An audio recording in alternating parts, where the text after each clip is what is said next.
Boa noite, amados. Boa noite, amados. Não. Boa noite, amado pastor Bill. Boa noite, amados. Muito bem, agora eu sinto-se em casa. Primeiramente, eu quero agradecer a Deus pelo privilégio de estar aqui hoje à noite com os amados irmãos. Para mim é um privilégio de tal maneira que eu possa hoje à noite manejar bem a palavra de Deus.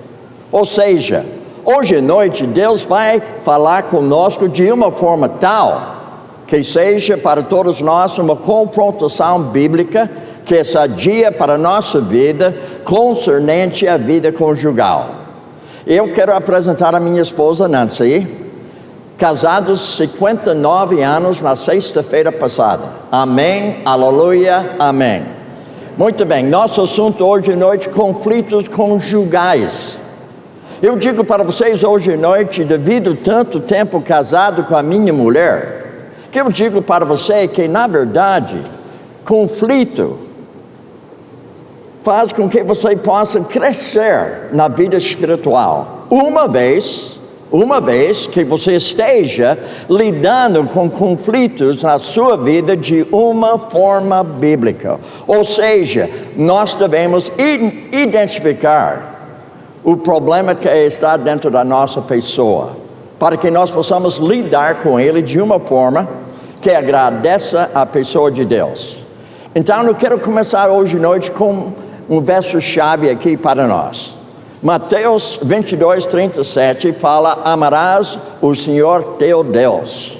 Então nós entendemos que Jesus, quando ele estava sendo confrontado pelos fariseus, ele deu uma resposta tão sábia, tão simples, mas uma resposta sábia. Ele havia dito para eles: amarás teu Deus de todo o teu coração, de toda a tua alma, de todo o teu entendimento. Este é o grande primeiro mandamento. E o segundo, semelhante a este, é: amarás o teu próximo como a ti mesmo. Então, quem é mais próximo à minha pessoa? É a minha esposa Nancy. 59 anos, eu digo para você, não tem sido algo fácil. Quando eu me casei com ela, eu não era crente. Depois de 9 anos, eu converti. Depois de 9 anos, nosso casamento foi de bom para o melhor. E hoje, nós estamos no caminho para ter justamente uma vida conjugal diante de Deus de uma forma que agrada a Ele em todos os sentidos, apesar dos problemas, apesar dos conflitos que a gente tem, porque nós somos pecadores. Então nós entendemos que vai haver problemas em nossa vida conjugal. Então nesta noite eu quero passar para você algumas coisas que Deus havia me ensinado durante esses 50 anos de convertido, sendo casado com a Nancy. Agora nós temos outra chave aqui, chama-se o seguinte: sujeitando-vos uns aos outros no temor de Cristo, as mulheres sejam submissas ao seu próprio marido, como ao Senhor, e maridos, amai vossas mulheres, como também Cristo amou a igreja e a si mesmo se entregou por ela. Agora, normalmente o que nós ouvimos é o seguinte, que o homem deve amar a sua esposa, e a esposa deve ser o que? Sujeita a seu marido. Mas eu digo que os dois são iguais. Veja comigo o seguinte: submissão significa servir com amor. Agora, quando você está amando alguém, você está servindo essa pessoa como Jesus mesmo, na noite que ele foi atraído, ele lavou os pés dos discípulos. Agora veja, submissão igual servir em amor, e amor é servir com submissão. Agora eu vou explicar mais para frente sobre isso aí. Veja então: ora, se eu, Senhor e Mestre, vos lavei os pés, vós deveis também lavar os pés uns aos outros, porque eu vos dei exemplo para que, como eu vos fiz, façais vós também. Agora talvez você pense: mas que isso tem a ver com a vida conjugal? Jesus, a cabeça da igreja. A igreja, a noiva dele. Então, sendo que eu estou imitando a pessoa de Cristo Jesus, eu devo me comportar, eu devo me proceder, eu devo ter uma conduta igual a Ele. Mas, ao mesmo tempo, sou pecador. Mas, devido ao fato que o Espírito Santo habita em mim, eu posso amar a minha esposa da mesma maneira que Deus ama a minha esposa. Agora veja, ele fala, deveis também lavar os pés uns aos outros, e porque eu vos dei exemplo, para que como eu vos fiz, façais vós também. Irmãos, não é uma opção, uma ordenança. Eu devo amar da mesma forma que Deus ama a minha pessoa. Ou seja, submissão significa servir e o amor. Inclusive, Jesus não havia dito o seguinte: eu não venho para ser servido, mas eu venho para servir. Então percebe, o homem que é a cabeça da família, ele deve ser justamente um servo de Deus na sua casa. Ou seja, mesmo que ela seja submissa, ela deve servir e ela deve me amar. Mas ao mesmo tempo a Bíblia fala que eu devo amar a minha esposa, ou seja, eu devo ser o servo dela. Eu devo ser submisso à pessoa de Deus. Quando Jesus lavou os pés dos discípulos, ele não deixou a sua autoridade de lado. Ele tinha toda a autoridade, mas ele mesmo se colocou de uma posição de servo diante de seus discípulos. Então, sendo que eu devo imitar a vida dele, não é correto que eu seja o servo da minha esposa? Não resta dúvida que eu tenho autoridade sobre ela como marido. Deus me colocou como uma autoridade. Mas ao mesmo tempo eu devo ser igual a Jesus em servir a minha mulher. Então, Nancy, eu devo servir ela como Cristo havia servido os seus discípulos. Percebem que ele abaixou de tal maneira que ele pegou uma bacia, ele pegou uma toalha, ele começou a lavar os pés dos discípulos. Naquele tempo, eu creio que os discípulos tinham chulé. Sabe por quê? Porque eles andavam numa terra, ou seja, uma estrada de terra, um caminho de terra. E percebe que os pés deles ficaram sujos. De tal maneira que quando você está sendo recebido de alguém, de uma casa, o servo, ele vem lavar os pés dos discípulos. Mas nesse caso, foi Jesus que lavou seus pés. Não foi ao contrário. Mas veja que ele fala, nós devemos fazer igual. A minha pergunta para você hoje à noite, como marido: você é um servo da sua mulher? Você está servindo ela? Você está dando preferência para ela? Ou você pensa que ela deve me servir? Mas ao mesmo tempo também ela deve ser uma serva. Então, nosso trecho bíblico hoje à noite, que é a chave, é Mateus, Efésios e também o livro de João, onde nós podemos entender o que significa amor.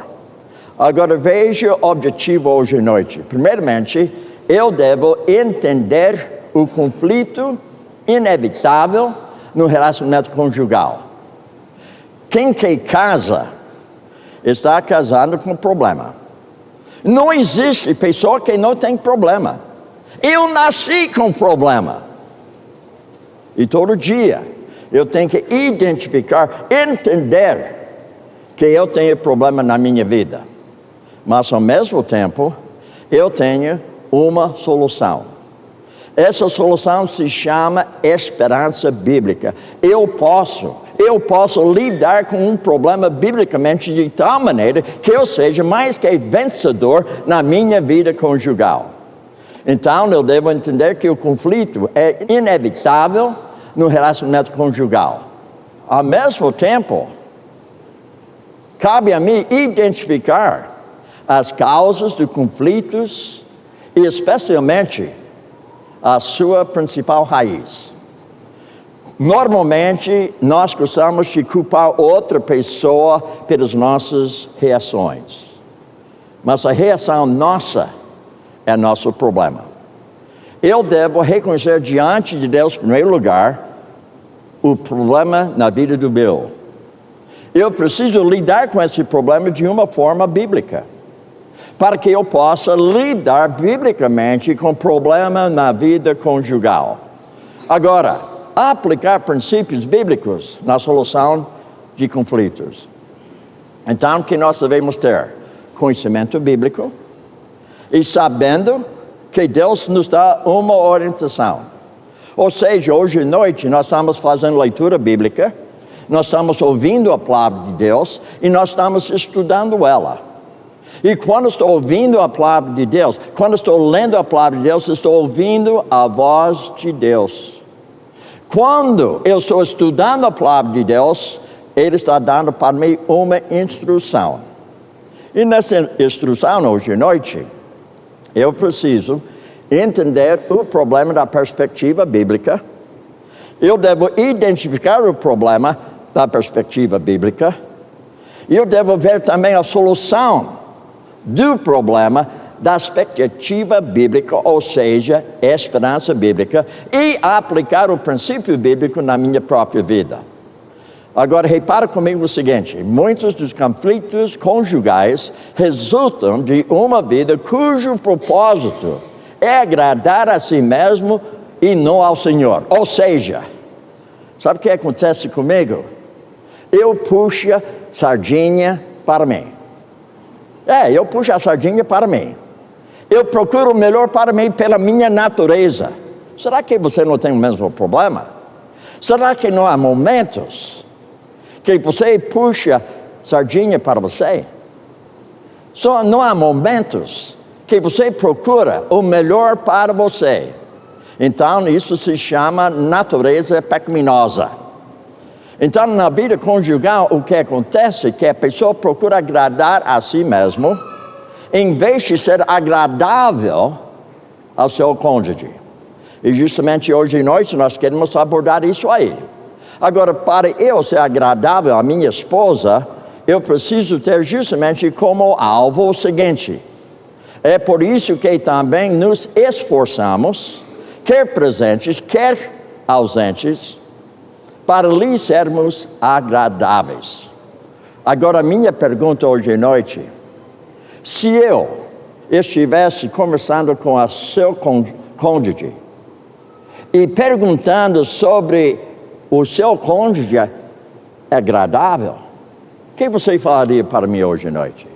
Agora, se eu faço outra pergunta: você é agradável ao seu cônjuge? Você procura agradar a Deus? E quem quer agradar a Deus não puxa sardinha para a sua brasa, não puxa brasa para a sua sardinha, não puxa mesmo. Agora veja, nosso alvo, a minha meta na vida conjugal, agradar a Deus, não a minha esposa. Eu não procuro agradar a ela. Sabe por quê? Ela é pecadora. Nem sempre, mesmo fazendo a coisa certa, que ela está sendo de mim como uma pessoa agradada devido ao meu comportamento. Mas em vez que eu vou fazer com ela, eu vou agradar a Deus, eu vou abençoar a vida dela.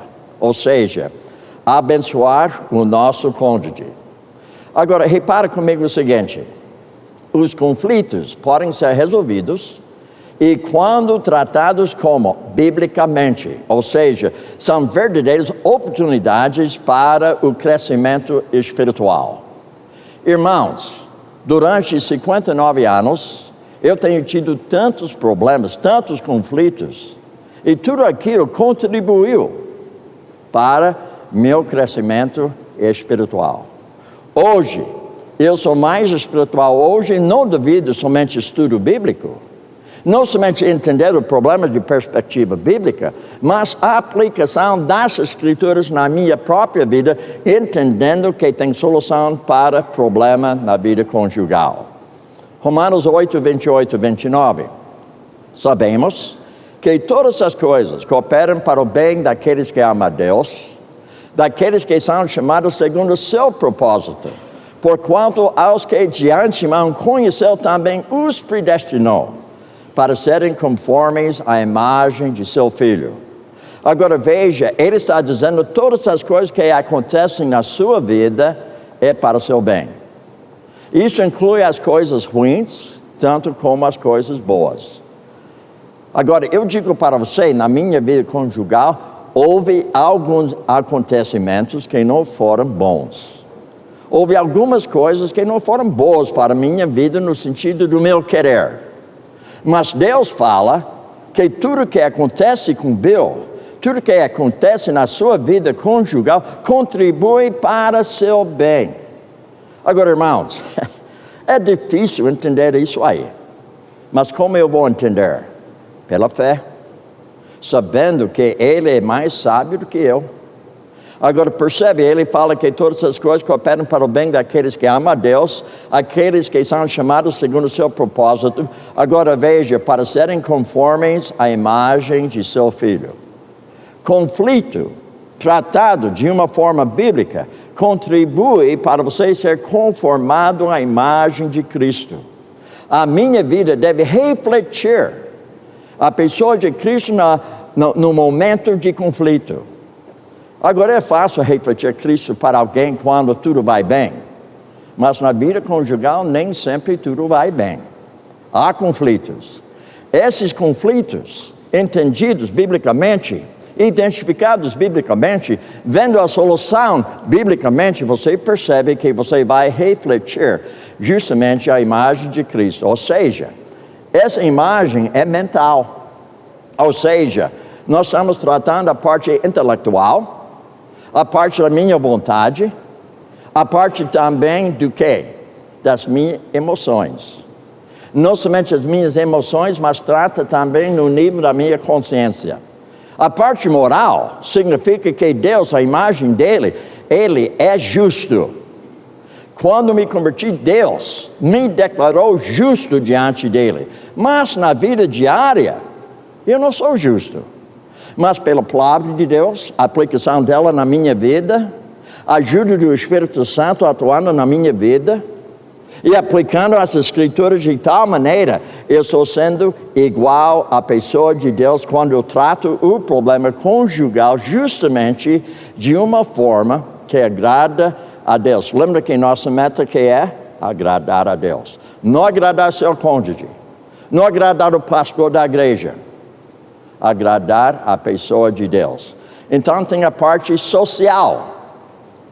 A Bíblia não fala que Deus falou para Ele mesmo, dizendo o seguinte: não é bom que o homem seja só. E o que Ele fez?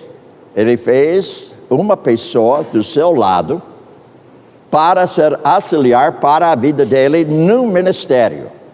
Então Deus, a imagem de Deus, não é uma imagem física, uma imagem mental. Deus tem seu intelecto, Ele tem a sua vontade, Ele tem as suas emoções. Sendo que eu fui criado à imagem de Deus, mas Adão desobedeceu a Deus, então a imagem de Deus na minha vida foi desfigurada.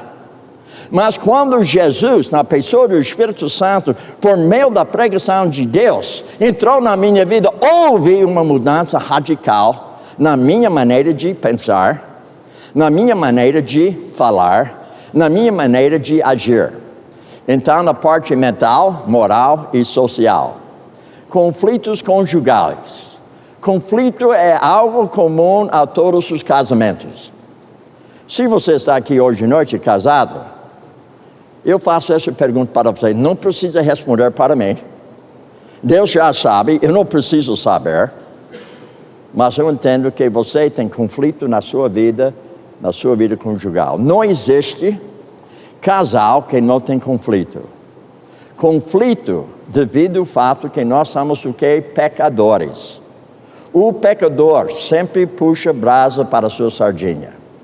Ele sempre procura o melhor para ele. Mas para ser servo de Deus, eu preciso dar honra a preferência para minha esposa. Vejo o alvo do casamento não estar isento de conflito, mas lidar biblicamente com conflito quando ele acontecer. Então você percebe que talvez hoje você tinha um conflito com seu cônjuge. Talvez foi de ontem. E se não foi hoje ou ontem, você pode pensar assim, na semana que vem ou amanhã você vai ter algo de conflito na sua vida. A minha pergunta: você entende como lidar com conflito bíblico, com conflito na sua vida de uma forma bíblica? Então veja o seguinte: as diferenças entre o casal deveriam ser oportunidade de crescimento e não causa de conflito.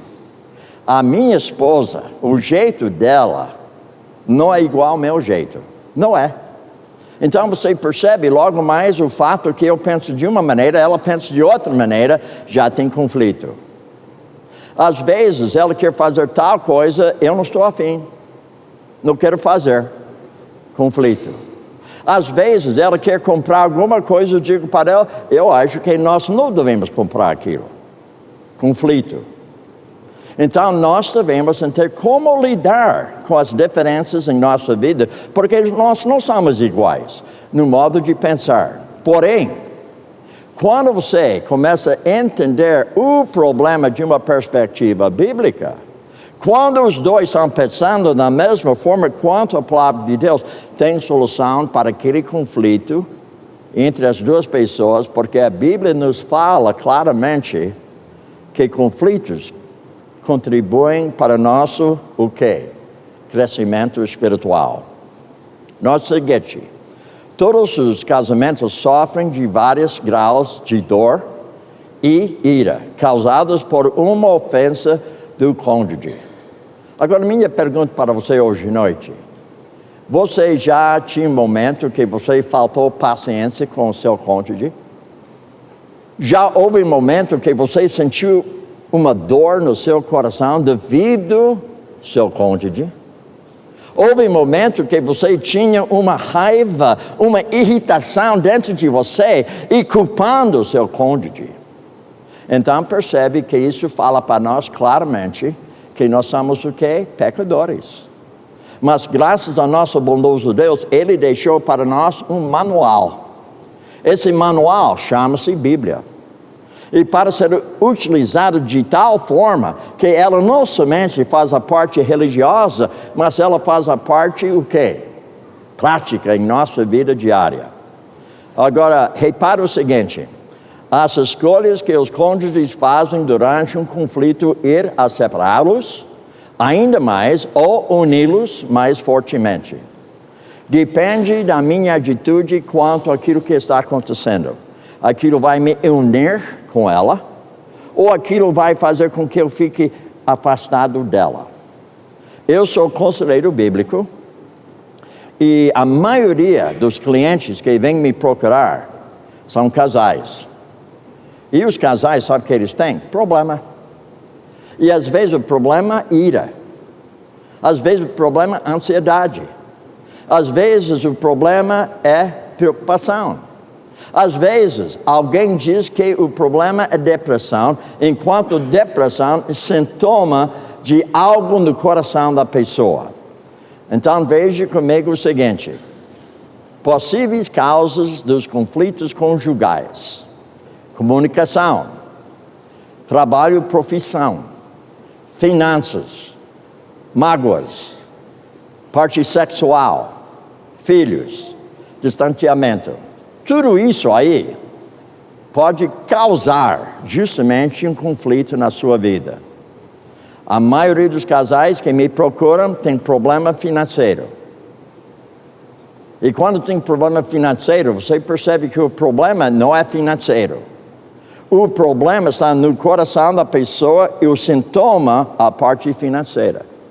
Porque quando a pessoa tem problema financeiro, normalmente porque ele, ou ela, ou os dois, está gastando mais do que está entrando.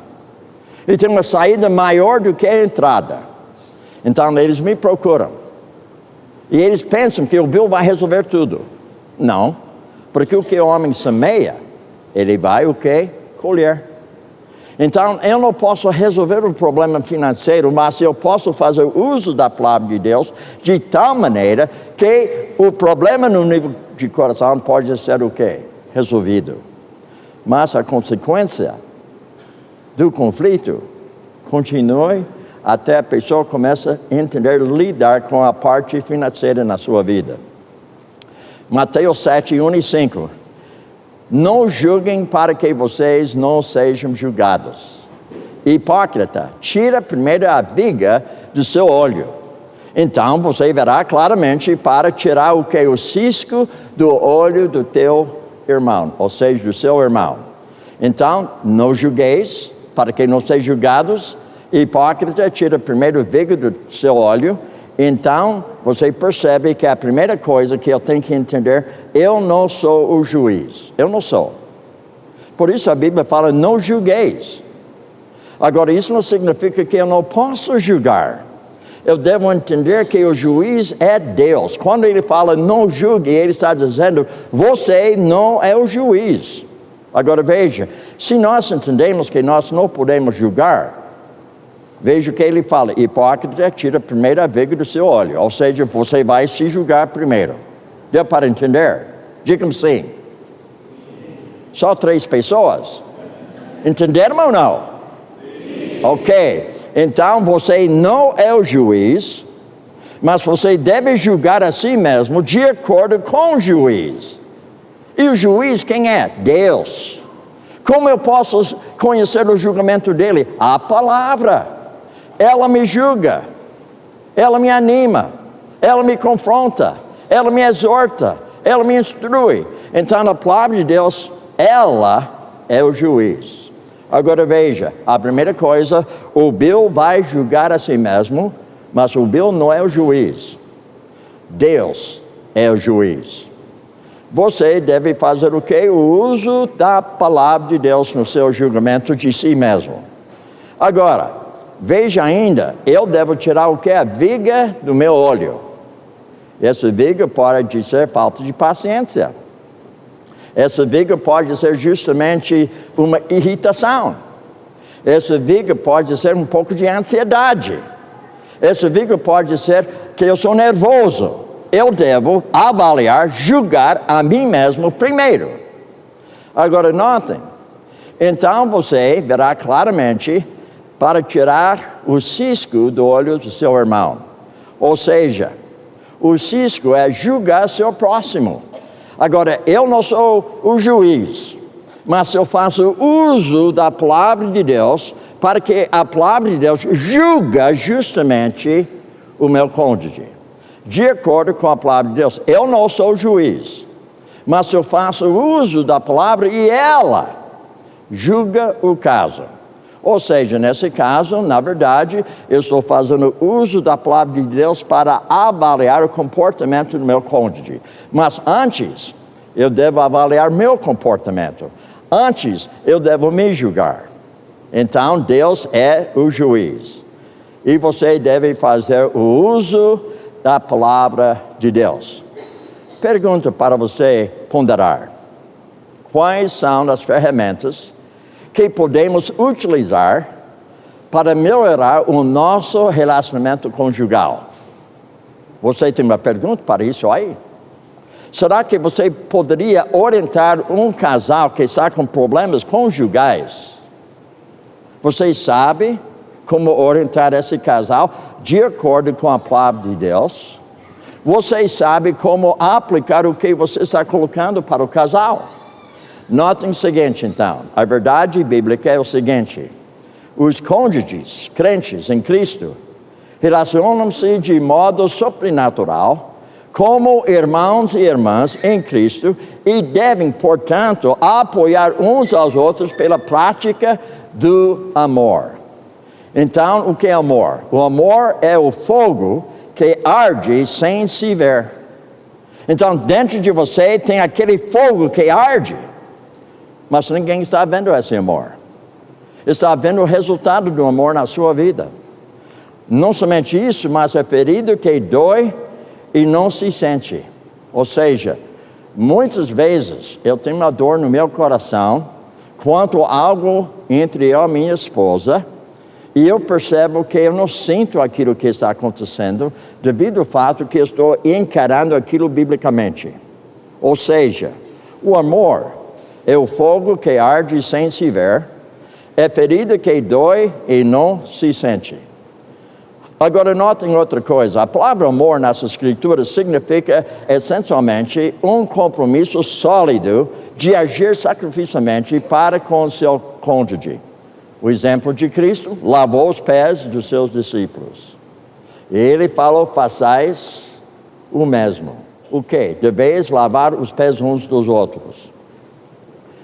O seu propósito de vida for a satisfação pessoal, você vai ter problema incrível. Veja o que acontece. Quando você está procurando se satisfazer, cada cônjuge culpará os outros pelos seus problemas e dificuldades, embora ambos estejam pecando.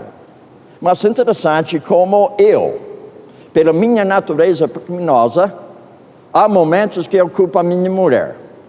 Eu digo para ela, você me irritou.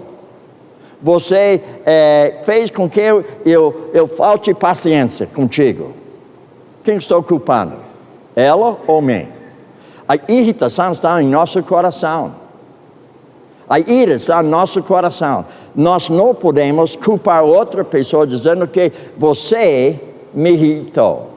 Não, porque irritação é algo pessoal na minha própria vida. Eu reagi em vez de agir biblicamente com ela. Veja o trecho bíblico. Então disse o homem, a mulher que me destes por esposa, ela deu da árvore, eu comi. Disse o Senhor Deus à mulher, que é isso que fizestes? Respondeu a mulher, a serpente me enganou. Então desde lá para cá, o homem por si mesmo procura colocar culpa em outra pessoa. Será que eu sou o único aqui que faz isso? Será que você não tem colocado a culpa em uma outra pessoa pelo menos uma vez? Ou talvez duas? Ou até hoje você culpou alguém do seu comportamento? Tiago fala o seguinte, de onde procedem guerras e contendas que há entre vós? De onde, senão dos prazeres, que milita vossa carne? Agora veja o que nós estamos entendendo. Tem contendas na vida conjugal e um motivo é que a gente procura satisfazer com seus prazeres para si mesmo em vez de servir seu cônjuge.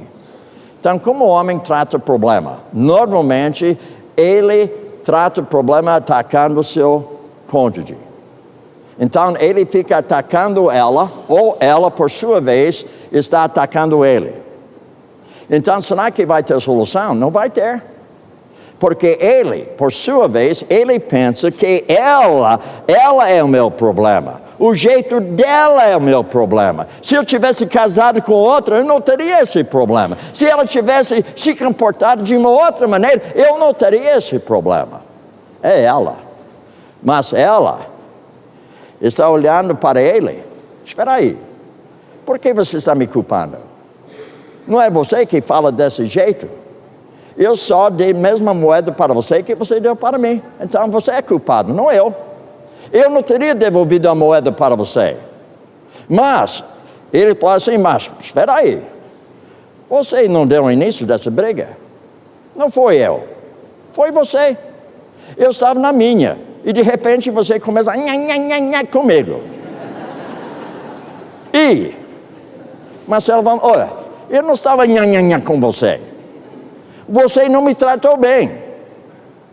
Deu para entender a maneira de não tratar conflito. Mas a maioria de nós, o que acontece, a gente trata dessa forma. Agora, eles culpam uns aos outros. Agora, vamos voltar novamente para o nosso estudo.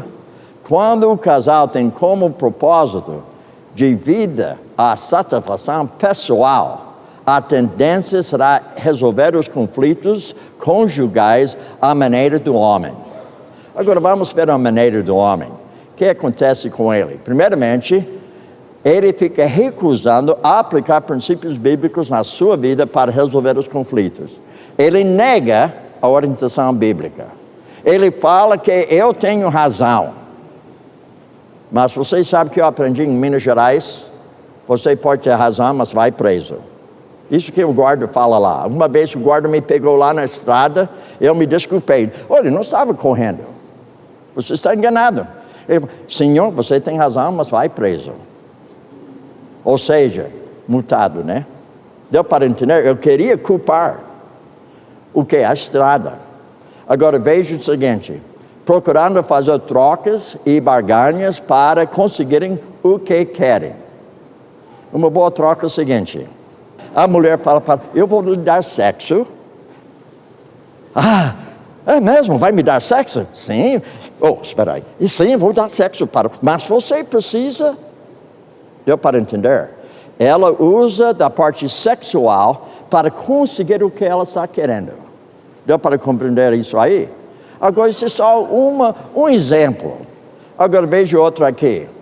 Permitindo que seus sentimentos ou emoções determinem o curso das suas ações. Ou seja, eu não estou afim. Você já falou para alguém assim? Eu não estou afim. Não sinto vontade. Não quero mesmo. Então, isso cria problema devido ao fato que você está sendo orientado pelos seus sentimentos. Veja outra aqui. Construindo vidas separadas, com interesses distintos, embora continuem a viver juntos. Tem homens que são casados, não querem divorciar-se, não querem separar-se, mas querem ficar na mesma casa e ter uma vida separada como outra pessoa lá fora. Tem pessoas assim. Chama-se amante. Chama-se amante. E, às vezes, a pessoa pensa, eu vou resolver meu problema com ela, eu não vou lhe dar sexo. Não vou me dar sexo? Então eu vou procurar outro lugar. Irmãos, você acha que eu estou brincando? Não. Muito homem procura sexo fora de casa porque ele culpa a mulher, ele culpa ela. Então ele se justifica em ter amante lá fora, porque ele pensa, ela não está fazendo o seu dever para comigo. Agora veja o seguinte, procurando razões para abandonar o lar e ameaçando fazê-lo. Se você não pare de fazer isso, eu vou deixar você. Eu vou deixar você mesmo, se você não pare de fazer isso aí. Outra, buscando e separando, encontrar satisfação com outra pessoa ou em outro lugar. Deus deseja que os problemas conjugais sejam resolvidos para o bem dos cônjuges. Ou seja, à medida que cada um deles procura agradar quem? Quem? Quem? Quem? Ao Senhor! No relacionamento conjugal. Então, notem o seguinte, voltando para este trecho bíblico. É por isso que também nos esforçamos, quer presentes, quer ausentes, para sermos agradáveis. Então, isto é justamente nosso alvo, para ser agradável à pessoa de Deus, para agradar a Ele e abençoar justamente nosso cônjuge. Agora, veja o seguinte, Deus ordena que o cônjuge crente o ame e obedeça a sua palavra. Então, quando você pensa dessa forma, a Bíblia nos fala o seguinte, lembra que nós abordamos, amarás teu Senhor e amarás teu próximo, isso significa que o quê? Se não amais e guardareis os meus mandamentos, se me amais. Então, se você ama a Deus, qual é o seu resultado? Uma pessoa obediente, aplicando a palavra de Deus na sua vida conjugal, guardando a palavra de Deus. Notem o seguinte, respondendo com gratidão no amor de Deus manifestado por meio do Senhor Jesus Cristo, e um crente pode exercer para com o seu cônjuge o quê? O amor bíblico. Mas como ele vai fazer isso aí? Veja a descrição do amor bíblico. O amor é paciente, é benigno. O amor não arde em ciúmes, não se conduz inconvenientemente e não procura os seus interesses. 59 anos de casados, eu digo que meu problema maior na minha vida conjugal tem sido duas coisas: falta de paciência e procurar os meus interesses, não os interesses da minha esposa. Será que tem mais alguém que faz isso aí na sua vida? Falta paciência? Será que há momentos que você procura o que é melhor para você, seus interesses, em vez de procurar os interesses do seu cônjuge? É ferida que dói e não se sente. O amor é fogo que arde sem se ver. Isto é o amor bíblico. Se um crente considerar seu cônjuge superior a si mesmo, o que acontece? Ele lidará com todas as dificuldades de modo agradável ao Senhor. Então, qual a nossa meta? Amar teu Deus de todo o teu coração. Amar teu próximo como a si mesmo. Não fala amar a si mesmo, porque você percebe que você já se ama. Você já procura o melhor para você. Isso é a nossa natureza. Não é para Bill amar a Bill. É para Bill amar a Nancy. Da mesma forma que estou colocando o quê? Meus interesses em vez dos interesses dela. Agradável ao Senhor. Filipenses, um bom trecho para a vida conjugal, mesmo que não fale sobre a vida conjugal, mas dá para nós princípios bíblicos. Veja, não façais por partidarismo ou vanglória, mas por humildade, considerando cada um os outros superiores a si mesmo. Não tenha cada um em vista o que é propriamente seu, senão também cada qual o que é dos outros. Então, eu devo tratar Nancy como superior a mim mesmo, e eu devo procurar o que? Os interesses dela e não os meus interesses.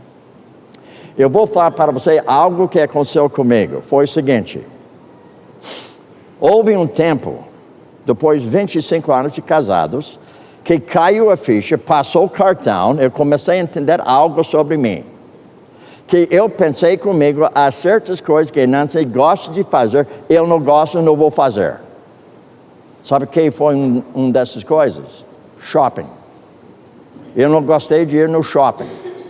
Mas caiu a ficha, passou o cartão, eu pensei, eu estou me agradando em não ir no shopping. Mas eu pensei comigo, eu devo mudar esse modo de pensar. Eu vou no shopping com ela. Agora, vocês sabem, eu vou mostrar para você aqui. Eu já tenho visto homens no shopping desse jeito. A esposa está dando uma olhada ali na vitrina. O homem está assim.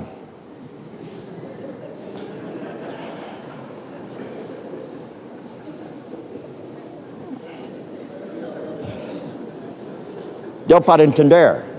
Então eu pensei, isso não agrada a ela. Isso não sendo agradável a ela. Então o que eu fiz? Então, em vez de fazer dessa forma, eu falei com Nancy, vamos lá na vitrina lá. E ela foi junto comigo, né? Nancy, aquela sandália aí, você não acha uma gracinha? Você não gostaria de experimentar um pouquinho?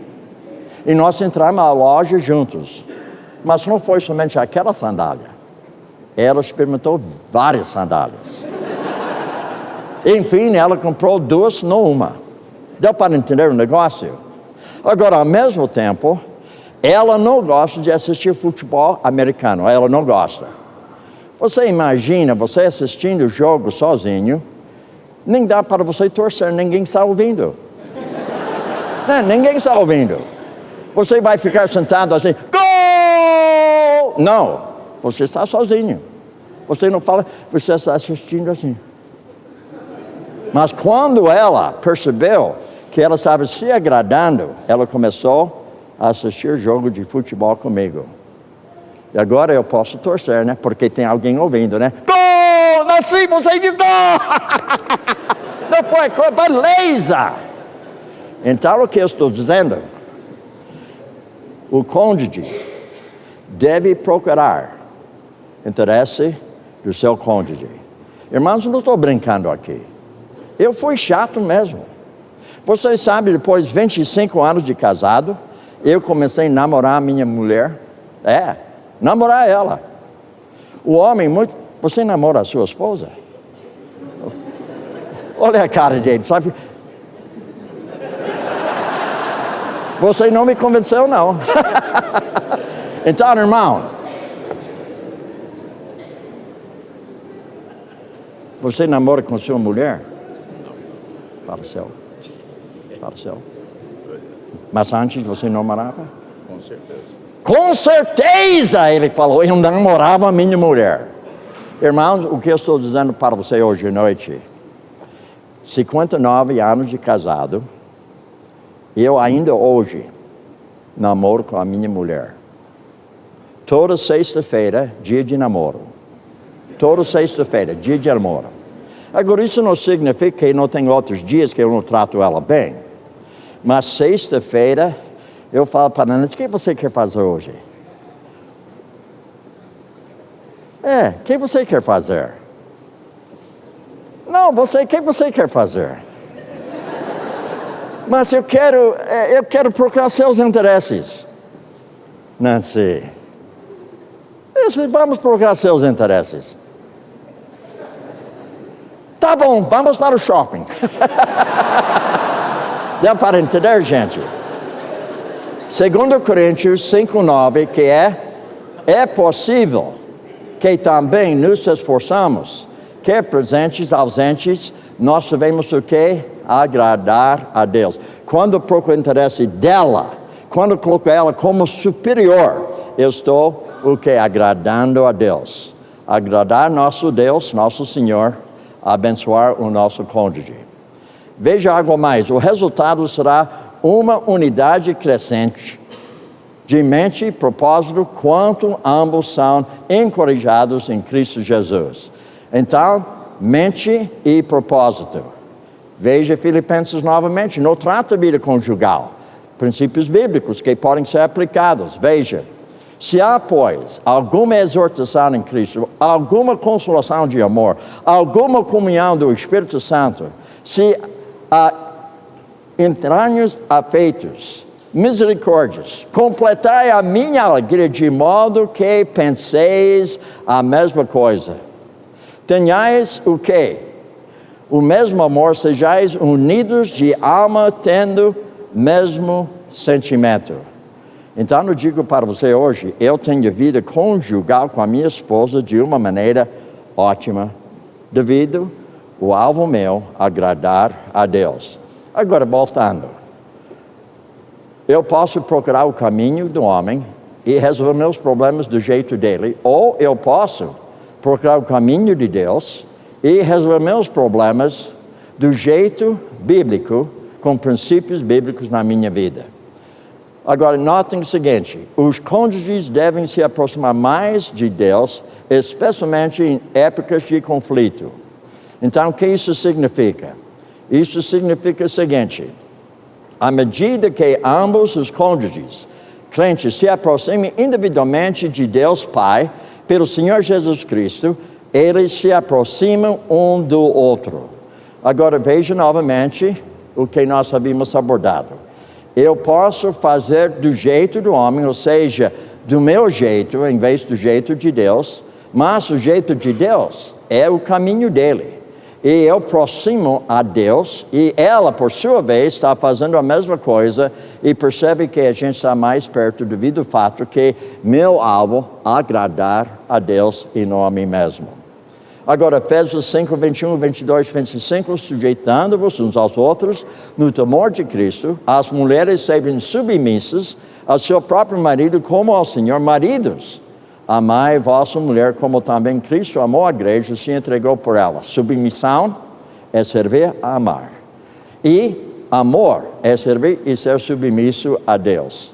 Então, notem o seguinte, ainda que apenas um dos cônjuges se aproximem de Deus, esta comunhão é o melhor incentivo para conduzir o outro cônjuge ao Senhor.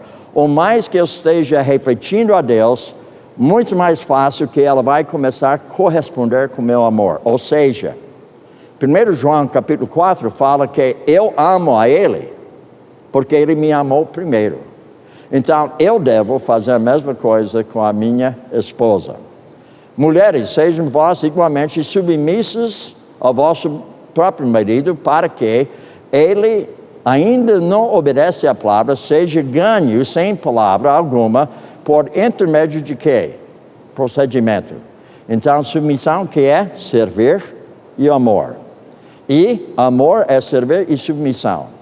Então, o procedimento dela vai convencer o homem do fato que ele está se agradando a si mesmo, porque ele percebe que o comportamento dela está agradando a pessoa de Deus.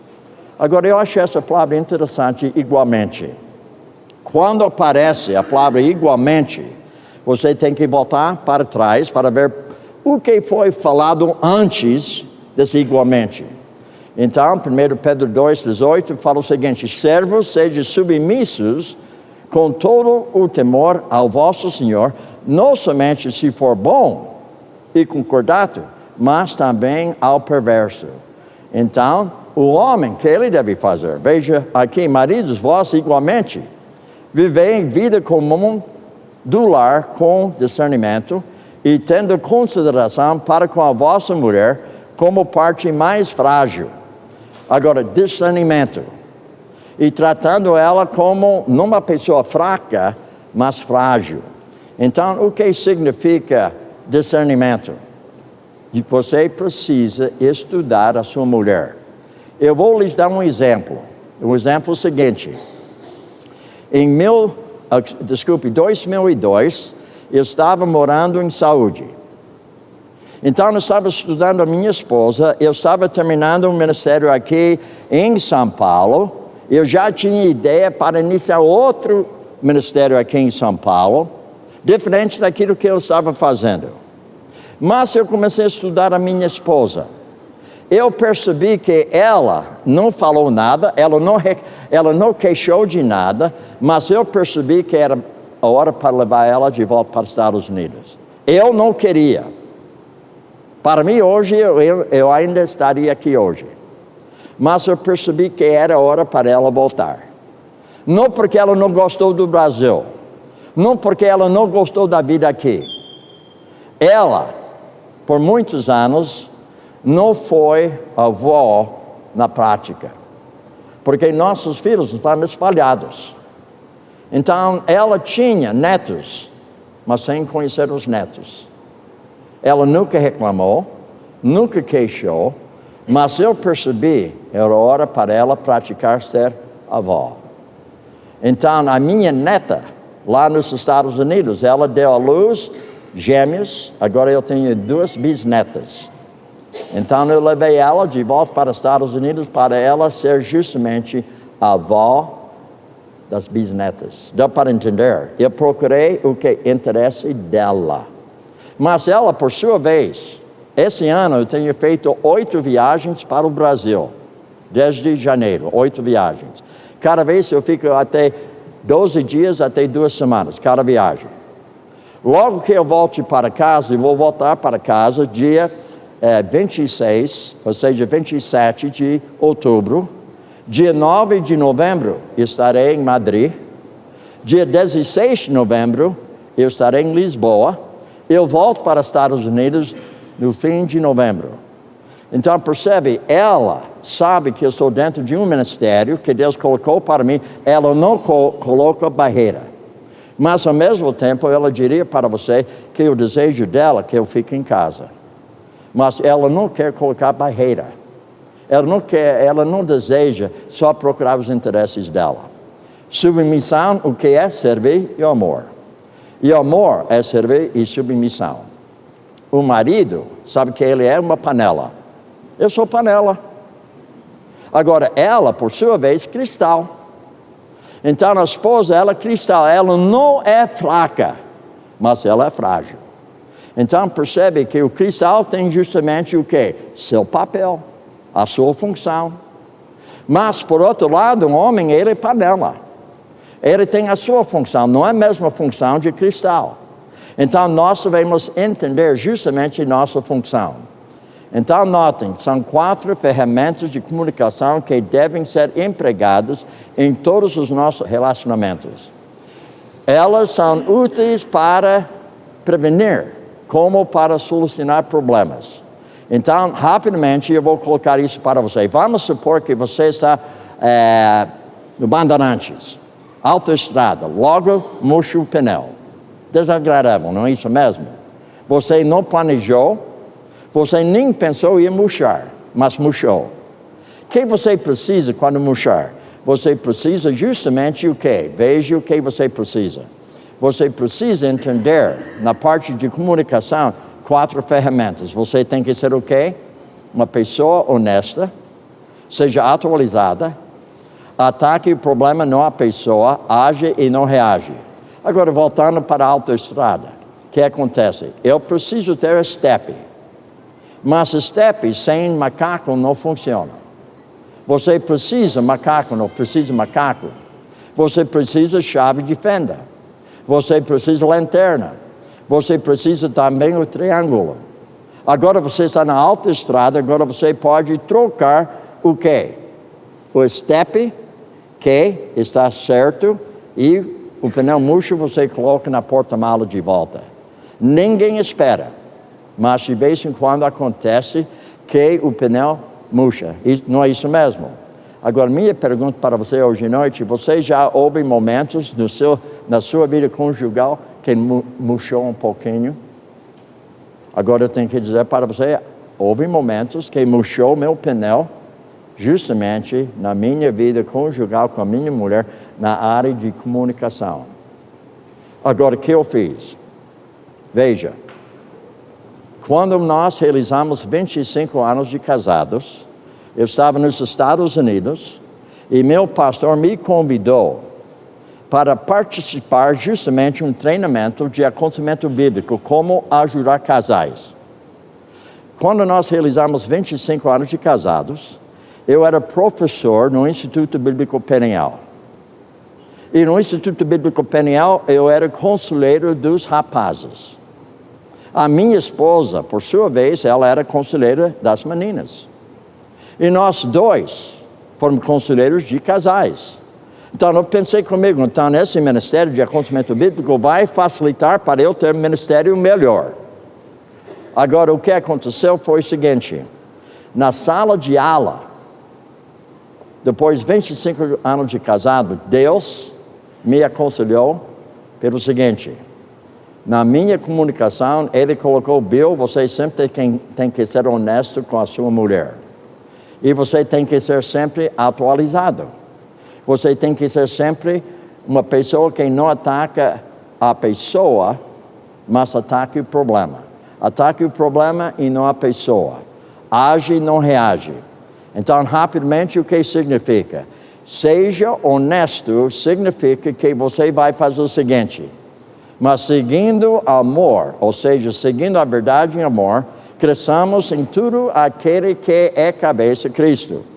Deixando a mentira, fale cada um a verdade com seu próximo, porque somos membros uns dos outros. Agora veja, seguindo a verdade em amor significa falando a verdade em amor. Então, meu propósito não é que eu vou falar a verdade em amor. Cada vez que eu abro a boca, eu vou falar em amor com a minha mulher. Falando a verdade em amor, deixando a mentira, que o que é despojamento. E, veja, fale cada um na verdade, que é o que? Revestimento. Eu vou me despojar, eu vou desabituar-me, eu vou revestir-me ou eu vou reabituar-me. Agora, isso é, então, a primeira regra, ou ferramenta. A segunda, mantenha-se o que? Atualizado. O que isso significa? Irai-vos e não pequeis. Não se ponha só sobre a vossa ira, nem deis lugar ao diabo. Então, veja que eu devo tratar justamente o problema de hoje mesmo, não deixe para amanhã. Ou seja, despojamento. Agora, notem não somente isso, mas também a terceira é o seguinte: ataque o problema e não a pessoa. Outro trecho bíblico: não sai da vossa boca nem uma palavra torpe, ou seja, isto é despojamento, desabituar-me em falar de uma maneira que arrasa a minha mulher em vez de edificar ela. Se unicamente a que for boa para edificação, ou seja, revestimento, reabituar-me e transmitindo graça ao que me ouve. Então, notem o seguinte, número 4. Age e não reage. O que isso significa? Facilmente a gente reage. E não precisa nem planejar para reagir. Quando você reage, você nem pensa, você reage mesmo. Não é isso mesmo? Mas o meu modo deve ser responder, não reagir. E para responder e não reagir, eu preciso refletir. Eu preciso refletir sobre a minha atitude. E eu preciso rever os fatos. Será que eu tenho todos os fatos? Uma vez que eu estou avaliando a minha atitude, ou seja, me julgando, e vendo todos os fatos, agora eu posso responder para minha esposa. Então, Efésios 4, 31, 32, longe de vós toda amargura, cólera, ira, gritaria, blasfêmias, e bem assim toda malícia. Antes sejam uns para os outros benignos, compassivos, perdoando-vos uns aos outros, como também Deus em Cristo vos perdoou. Novamente, o que é? Despojamento. Agora, novamente, o que é? Revestimento. Eu preciso me despojar, eu preciso me revestir. Eu preciso desabituar-me e reabituar-me com aquilo que agrada a pessoa de Deus.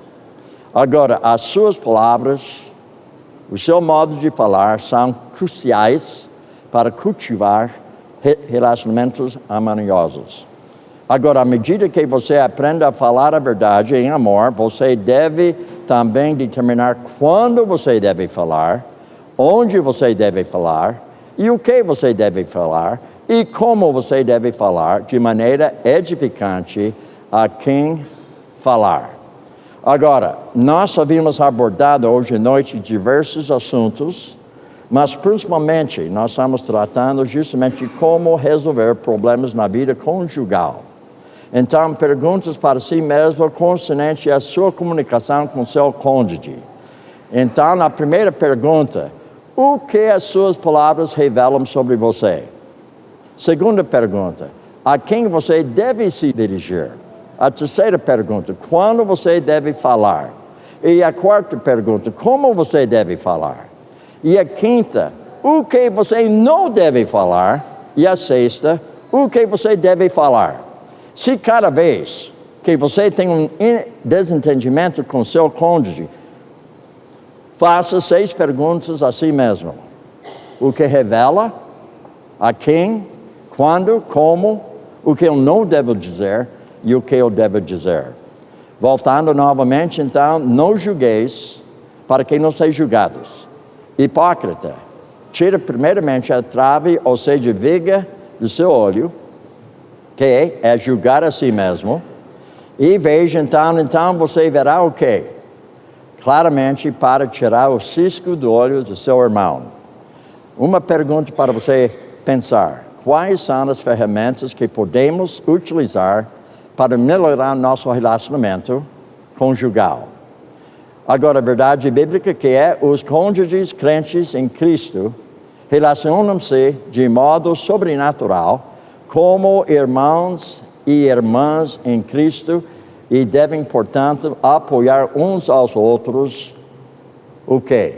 No amor bíblico. Ou seja, o amor é fogo que arde sem ver e a ferida que dói e não se sente. Agora, você tem justamente a apostila diante de você, um esboço.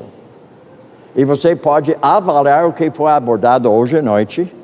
E você pode, então, utilizar aquele esboço como uma conclusão sobre aquilo que foi falado hoje à noite. Então, hoje, que foi? Uma aula. Quando ele me perguntou quanto tempo você quer, normalmente dou uma aula, 1 hora e 15 minutos.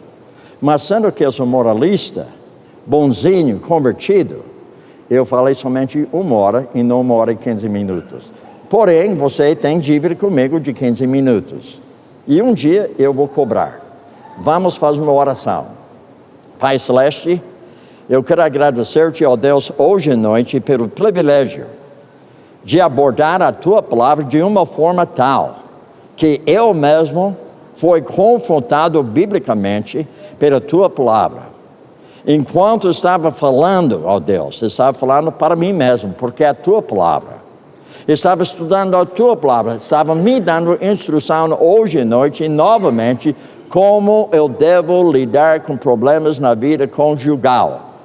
Ao mesmo tempo, ó Deus, que está me confrontando biblicamente, não resta dúvida que hoje à noite foi justamente uma confrontação bíblica sadia para a nossa vida, para que nós possamos realizar 3 coisas. Entender nosso problema da perspectiva bíblica, identificar esse problema da perspectiva bíblica e aplicar a solução bíblica que fornece para nós justamente esperança bíblica em nossa vida conjugal. Em nome de Cristo, nós oramos. Amém, aleluia, amém.